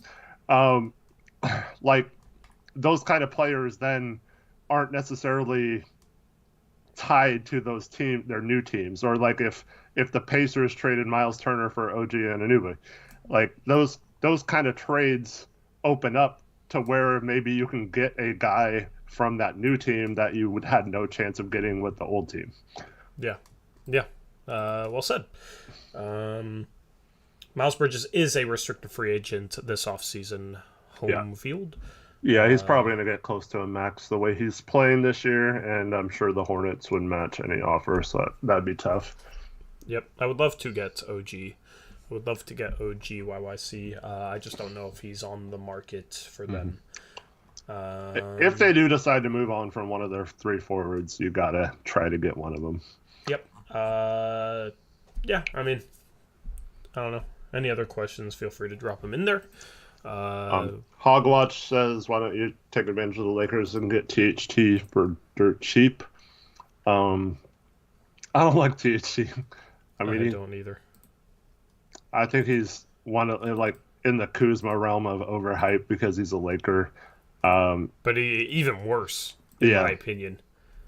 Yeah, and so if we had a trade, like, let's say they wanted Rocco or Norm or something, and it was THT and none for those guys, I would not accept the trade until I found a team that really was, enamored with THT and gave you a first in that trade, and then maybe you created a trade exception or something, or maybe you get that Dorian Finney-Smith for because Dallas really wants THT for some weird reason, something like that, like that's what I would be looking at versus actually making that trade straight up with LA. Yeah. So Hogwatch says, I'm telling you, THT's really good. The Lakers are trying to make him a spot-up shooter. He needs the ball to create. I'm telling you, he's already in the 99 percentile of rim finishing. Here's the problem. There is absolutely no way the Blazers should bring in THT and take the ball out of Simon's or Dame's hands to put it into THT's hands, like, while THT can't play off of Simon's and Dame. How does that fit? That doesn't fit at all. That doesn't fit at all. There's players in the league that maybe are good at certain skills, but they're not good enough in order to justify what their role would have to be for them to be productive, right? So you look at, like, Russell Westbrook, and, he's still a talented guy, but he's not good enough to be the number one.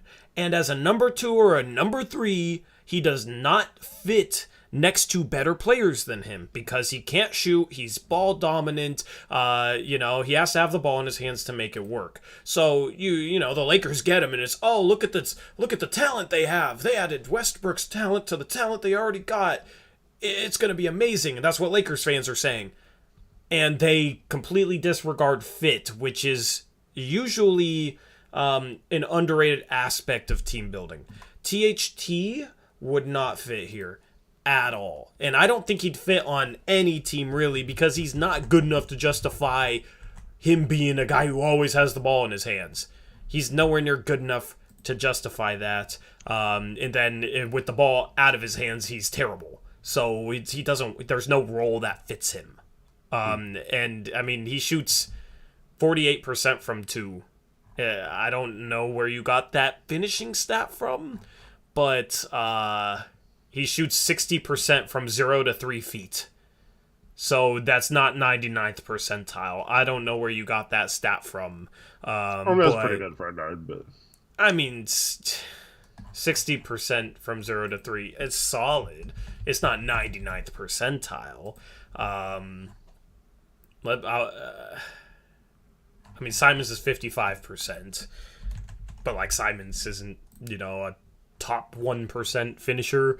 CJ is 60.6% this year. Eric was 60% last year, and people say CJ can't finish. So THT's finishing is on par with CJ McCollum's. So I don't know where that stat came from. Maybe it was a Lakers Instagram. I don't know. But yeah, I'm not a fan of THT. I don't really like his skill set, especially. Yeah. I mean. This guy who's hyping up THT just said Dame gone though, so we know what type of guy he is.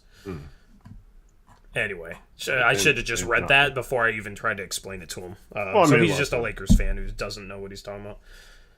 I don't know. Yeah. There's Lakers fans that do know what they're talking about. Shout out to Max, the Lakers fan, because he's a cool Laker fan. Okay, there are some good Laker fans. Go ahead. Says, I take THT if we got like one of their. I think they can trade like a 2027 or 2028 first, which they might be bad by then. And we got Austin Reeves as well. But that's what I'm saying. I still wouldn't take THT. So, like, let's say the Pelicans, once again, they're a prime example because they have that trade exception, right? So let's say we didn't do a CJ trade with them, or they still have that trade exception afterwards, and we trade Norm to the Lakers for THT, Nunn, a first and Reeves, I think it would have to be. And they take Nunn and Reeves and give us a first, or not Reeves, Nunn and THT and give us a first for THT. So we get Reeves and 2 firsts basically for Norm. I would do that, sure. But I'm finding a third team to get something we want for THT. Yeah, shout out to Max, the Lakers fan, because he knows what he's talking about. He said they should have kept Caruso over THT, and he's crying about that. Yeah. And yeah, they definitely should have. They also had a chance to trade for Kyle Lowry last year and chose to keep Taylor Horton-Tucker over that trade. That was the sticking point in the trade. But the Lakers front office is terrible. They're lucky they're in LA. That's all I'm going to say. They are lucky they're in LA. I'm sure LeBron definitely has a say in things, but would LeBron have really turned down THT for Lowry? I don't think he would have. So I don't know. The number one Jones there's Max. Max is cool. I like Max. Yeah, Max is cool. So Max is fine. We appreciate you, Max. You're the first Laker fan that we've had in our chat that's actually been cool. So don't mind our animosity towards Lakers fans that come in here and just Dame gone, he gone. Like, just, that's usually the experience with Lakers fans, unfortunately. But yeah, it's always cool when we get like other fans of other teams that will watch us and like enjoy us, even though we talk about the Blazers. Mm-hmm. That's always cool. So anyway, anything else in chat you wanted to talk about? Would you trade Norm for Jeremy Grant straight up? How are we ducking the text? I don't know. We'll say we did the Covington trade, our favorite Pelicans Covington Bulls trade, and we're way under the text. God, it's so gross, dude. I don't want Norman. I don't want Grant at this point. I don't want Grant. I don't want a guy who only wants to be the number one guy on a losing team, because there's no way he's going to be the number one guy on a winning team. But he doesn't want to play for a winner. He doesn't care about that. He wants to have his like big time role. He wants to be the number one guy, which is fine for him, like, I'm not judging him for it. Like, he wants to be that guy. Cool. I could see myself, I want to win, but, it'd be enjoyable just being the guy and not having a lot of pressure. And being, and that might help you make more money. So I get it. But for Portland, it doesn't make sense to go out and get a guy like that. Mm-hmm. If you're trying to win games. And you have a lot of Blazer fans that just get absolutely hung up on the name. They've heard the name a lot. He's been involved in a lot of trade rumors. So obviously that's a guy that Portland needs to go after because he looked like he played great defense in the playoffs in the bubble. Yeah, and he had a stretch where he looked good defensively. But the past couple of years, with his increased offensive role, he has not been a good defender. He's been average at best. He's shooting 33% from three this year for his career. He's under 35%, so he's a slightly below average three-point shooter. Defensively, he's been about average lately. Who knows if he gets back to being above average. But it's like, so you're going to trade for a guy who doesn't want to play for a winner, doesn't want to be here, wants to be the number one guy on a bad team, is a mediocre three-point shooter, in the past couple years has been a mediocre defensive player. That's the guy that's going to fix the franchise because his name is Jeremy Grant? I've never understood that. But then it's like when you bring up Herb Jones, who's potentially a top 10 defender this year and shooting better from three this year than Jeremy Grant, and, plays hard, plays the right way, would be perfect in the role that we need. When you bring him up, there's people in your comment section, when you make a video about him, Eric, the video I made about him, there's people in the comment section saying, I didn't hear about him until 30 minutes ago, so why do you want random guys? We need Jeremy Grant or Karis LeVert, who's even worse. I don't understand that.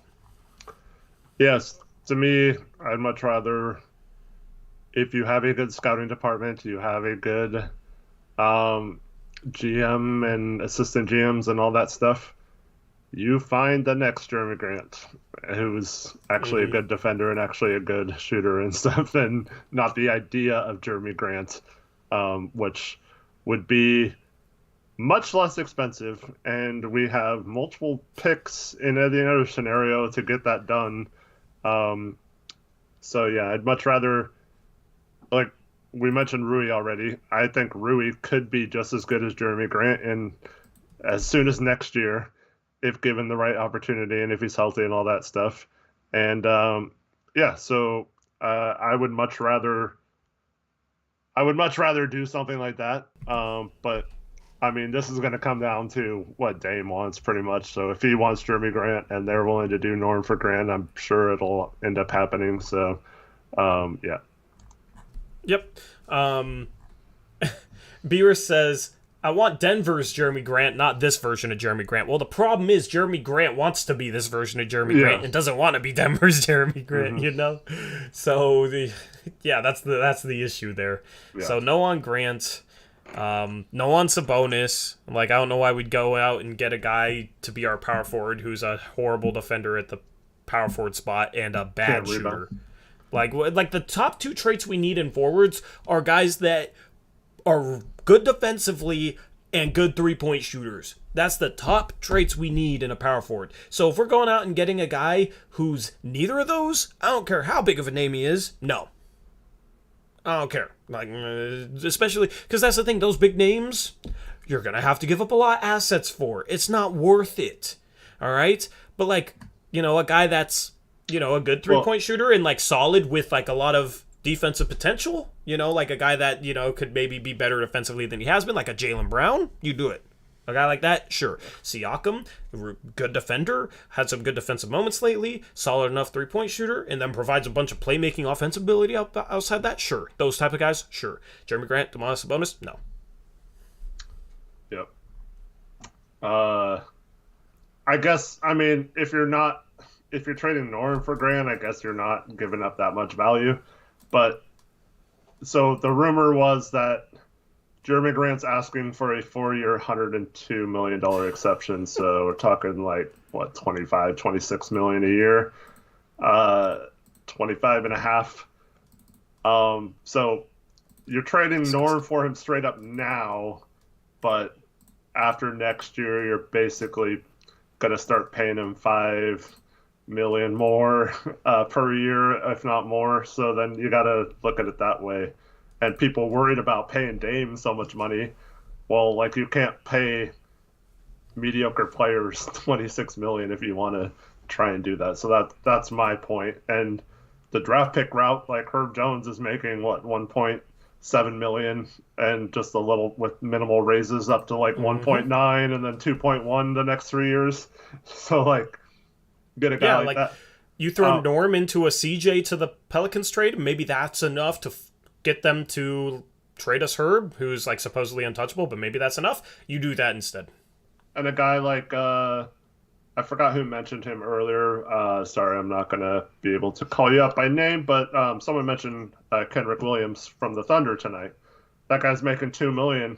I mean, I'd much rather go after a guy like that than a Jeremy Grant or or Miles Turner, that kind of stuff. Like, so you get wings that way, in my opinion. Good, solid 3-and-D guys who know their roles and aren't going to be a problem. The only issue with that is Dame wants Jeremy Grant and Dame wants those kind of players. So that becomes the problem. Like, do you appease Dame and get something that won't help him out in the future, or do you just do something that would not help Dame?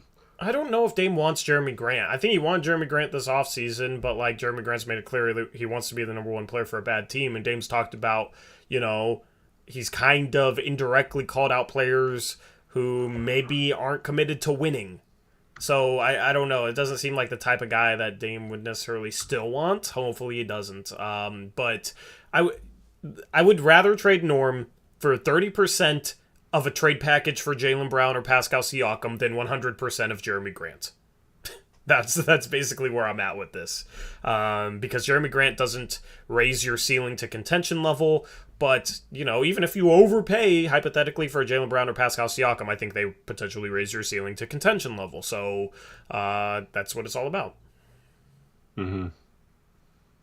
And it's going to be, once you sign him to that extension, it'll be harder to flip him. So if it doesn't work out, you might get stuck with him for 4 more years at 26 million, Yep. And that's the problem. Then you're talking about him and Dame combined making 76 million and both untradeable, basically, Yep.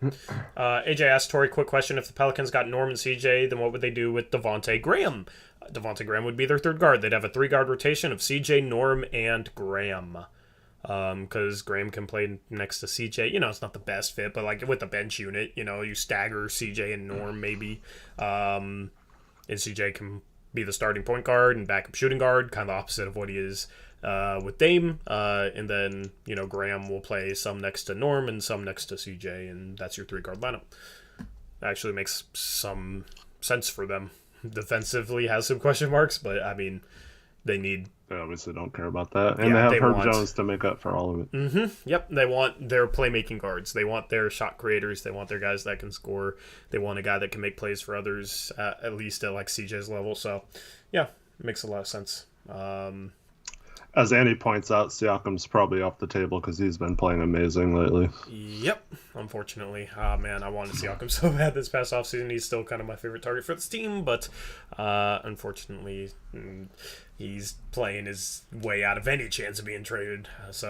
But here's the thing. The better Siakam plays, and the worse that OG Anunoby plays, it might move the sights from Siakam to Anunoby for Portland. Yeah. I think they got to trade one of those two. They're obviously keeping Scotty. They have 3 good forwards. I guess long term it could work with OG, Siakam, and Scotty. I don't know. I don't know, though. I feel like they might try and move one of those, and then the other 2 are the starting 3 or 4 long term. But, yeah, anyway. Honestly, OG might be the best fit, so that might end up working out in our favor, especially if, like I said, we get that trade exception. We got like the 10th pick or so, and we have that. Maybe we have to throw in one more first for him or whatever. He's got a really good contract. If you're talking about OG as your starting 3 next year, I think that's pretty good. And here's the thing: if for whatever reason a CJ to New Orleans trade, if we got back Valanciunas, that would be maybe a guy that you could flip to Toronto back to. Well, he started his career in Toronto, but they kind of need a center, so maybe that's a guy that you could flip back to them for OG. You know, that would make some sense as well. So lots of options, lots of different routes to take for Portland, but it all starts off, you know, it's going to be a journey in terms of building this team to where it needs to be, and this trade deadline is the first step. So we'll have you covered with that. Anyway, you ready to go around the NBA? Yeah, let's do it. All right, 8 games today. The Cavs beat the Pelicans 93-90. Lots to talk about the Pelicans. I want the Pelicans to win, right? Makes it more likely they'll make a splash for CJ. It sounds like they're desperate enough to do it no matter if they win or lose, though. But the Cavs take care of business.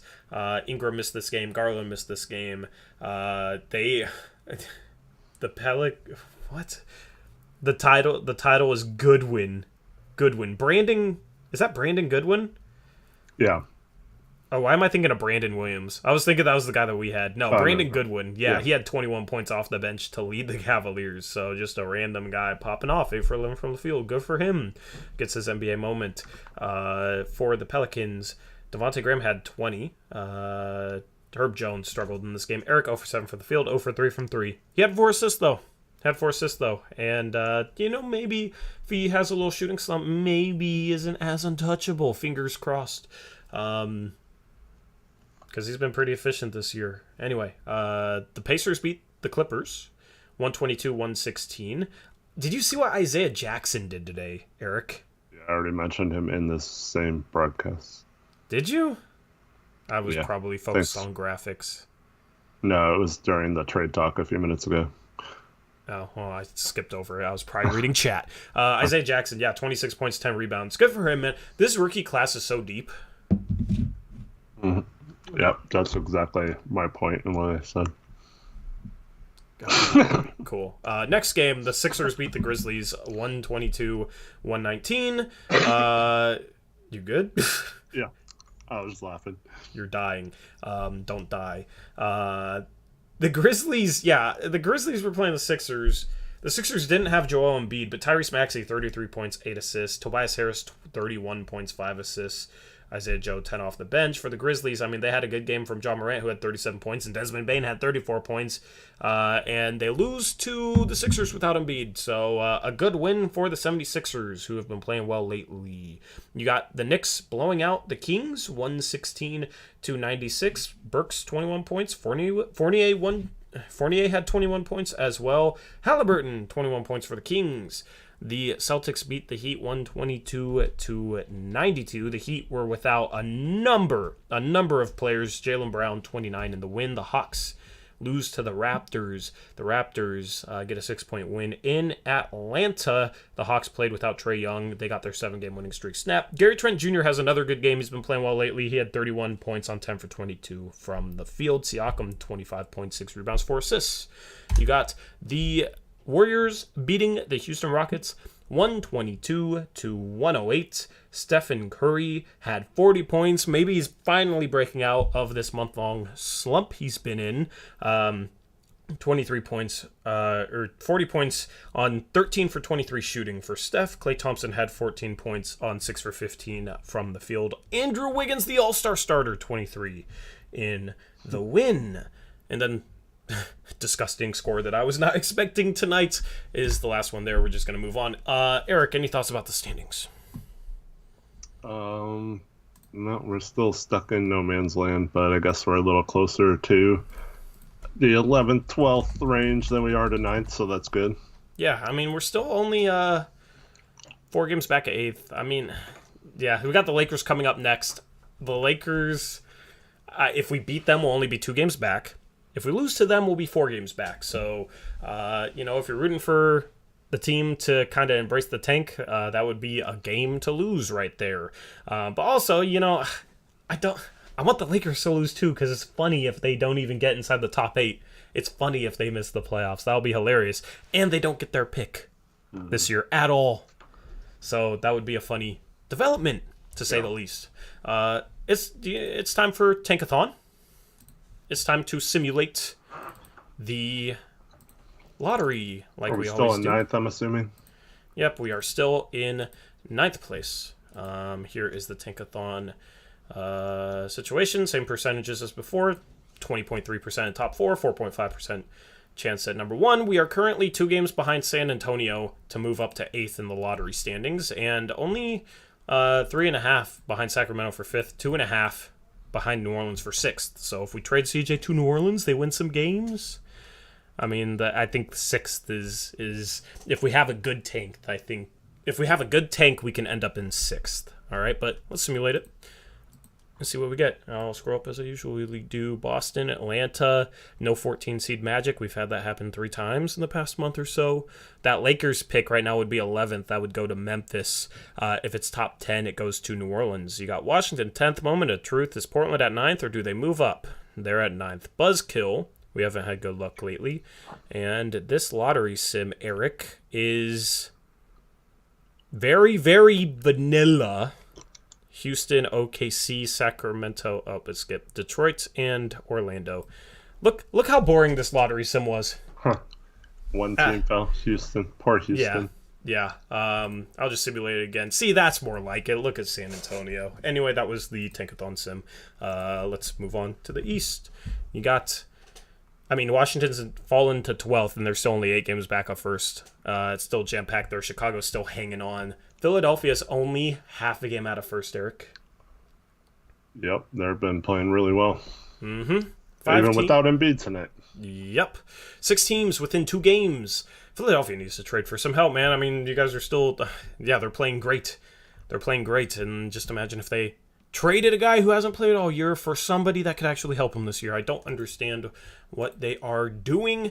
But yeah, 6 teams within 2 games. Very interesting there. Charlotte started to separate from the teams below them a little bit, but still only a game and a half ahead of Toronto for 8th. Boston is tied with Toronto. Atlanta's been playing better. As I said, they won 7 games in a row, but they're still not above 500. But they've gotten themselves back into the picture, to say the least, and then New York at 11th. Very, very jam-packed still. Indiana, I don't know how to say that. But, Indiana, Detroit, Orlando, obviously kind of the 3 outliers there. Those are the Eastern Conference standings. Let's look at the next 5 games. I always love putting you on the spot because you have nothing to say about the games coming up, Eric. So what do you think we go over the next 5 games? 0-5. Cool. All right. These are the 5 games before the trade deadline. We're going to go 4-1, and then we're going to be like, oh, we still have a shot at the 6th seed. Yeah, let's trade for Jeremy Grant. We'll trade Norm and 2 first-round picks after trading Rocco for our first back. That's going to be the deadline. That would be disgusting. Yeah, I would rage. That would be a rage-filled deadline. Dude, I'll talk about the deadline in a second. These are the next 5 games, though. Lakers twice in this. OKC, Milwaukee, and then Orlando Magic. I don't know if they'll be wearing those orange jerseys for that game, but I might have to go to that Magic game. I want to see Jalen Suggs play in person, so that's in Portland. I might have to go to that. And then that post-game show might be a little bit short because we'll have a stream that post-game show will go until 11:30, and then we're going to start streaming at 8 a.m. Yeah, I'll have to overdose on melatonin. I don't recommend that at all. So obviously, trade deadline, February 10th. Those are the next 5 games. That Magic stream I might cut a little bit short so I can actually get some sleep. Because the plan is to have the graphics done earlier than the night before. Me and Chris are going to get together soon and... Any trades will be throw a wrench in all our plans if they're before the trade deadline day anyway. So. True. But, hopefully with this team there's multiple trades. So maybe I'll take one a couple days before and then a couple on trade deadline day. I am absolutely down with that. YYC, I've seen LeBron play before. I don't want to go to a Blazer game against the Lakers, just see more Lakers fans than Blazer fans. That'll be depressing. And I'm a Gonzaga fan. I want to see my guy Suggs play basketball. Anyway, I forgot what I was going to say. I don't know. What you got, Eric? Nothing. Nothing. This probably wraps up the stream. We've been at 2 hours. It's a little bit shorter than normal, but we'll be live again on Wednesday? Yeah, Wednesday night after the Lakers game. Yeah, Wednesday. Okay, Wednesday. So day off tomorrow on Tuesday, and then Wednesday after Lakers game, we'll have you covered with a post-game show. That game is what, 7:30, so later. We've been playing a lot of road games lately, so back to kind of playing a more normal time, and we'll have you covered. I don't know, I'm like losing my train of thought, so I guess that means it's time to wrap up the stream. Anything else you got, Eric? No. Are you going to say peace out, go Lakers, or no? Hell no. What? You don't want the Lakers to win? Are you? I want the Lakers and the Blazers to lose. Okay. I want them to tie. We've played them 2 out of the next 5 games, though. If we're tanking, it's like you're rooting for the Lakers to win. I want us to split. Want us to split. So if we lose tomorrow, I want us to win the second game against them. If we win tomorrow, I want us to lose this. Yeah, I will never utter the words that you just uttered. I will never, because people will clip that and they'll get taken out of context and then it'll be used against me. So I'm not going to give the people that ammunition. That would be unfortunate. Anyway, I can't go back on mine. It's already out there. Well, yeah, now you just have to embrace it because now everybody knows your true colors. Yeah. Wasn't there, one with the Lakers, and wasn't there a couple other teams? I don't know. I just know there's a clip saying that I'm a Lakers fan or something. Yeah, Trevin probably made that clip. That's my guess. I forget who made that clip, but I'm assuming it was Trevin. He's kind of the clip master. Anyway, yeah, we'll be live again on... We'll be live again on Wednesday. This has been a disjointed ending to this stream, but that's what you guys love us for. We'll have you covered on any trade that pops off. We'll go live with an emergency stream if a trade pops off. You guys know the deal. And then we're just kind of counting down the days until trade deadline day, 10 days away, and we'll have a big stream for you on trade deadline day, so stay tuned for that. With that being said, that's a wrap for this post-game show. Hopefully you have a good rest of your Monday night and a good Tuesday until we catch you on Wednesday. Until then, as always, peace out. Go Blazers.